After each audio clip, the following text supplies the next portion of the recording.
writing and publishing, there are so many steps in that process that just makes you feel consumed with pride, happiness, and all those other great words, man, because you think like, man, I did this. A lot of people can't do this. That's when I felt when I finished writing. And then once I got it published, I was like, man, I've got a book out there. Like, I'm a Googleable name now. Like, you can Google me and my stuff comes up. That's awesome. And then when you actually like hold it in your hand, it's when it really feels real. Sometimes I'll go into a Barnes and Noble and ask them if they have my books. They don't know who I am, but I just like that little pat on the back, man. I like to feel good that they can look up my shit in their system and find it if I need it. I usually ask people when they have that kind of situation going on to just sit back and evaluate their day. The average person, you might work 8 hours a day. Take a look at what you do on a normal daily basis or a weekly basis, and think about the times that you have stuff that's actually just like downtime. Let's say you were looking at the Justice League 4-hour Snyder cut. That's 4 hours, bro. So like you've got work and school.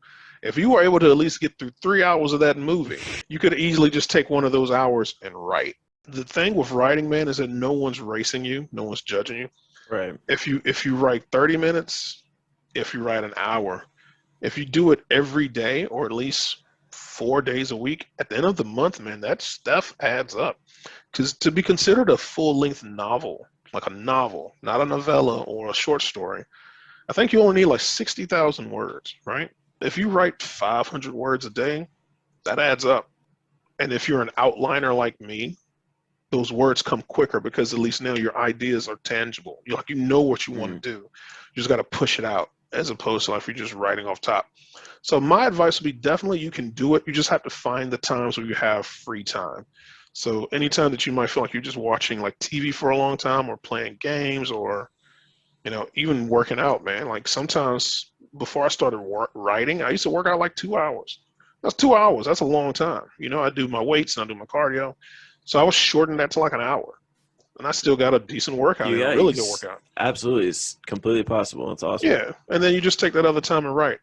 Also, man, you might not be a fan of it. Sometimes people just get up early. Just get up an hour and a half early, 2 hours early. Just do a little something. Work up to it. But once it's all done, it's going to be that much sweeter because you're going to know, like, man, I wrote this book while I was going to school, while I had a full-time job, like while I had a life, and I still got it done.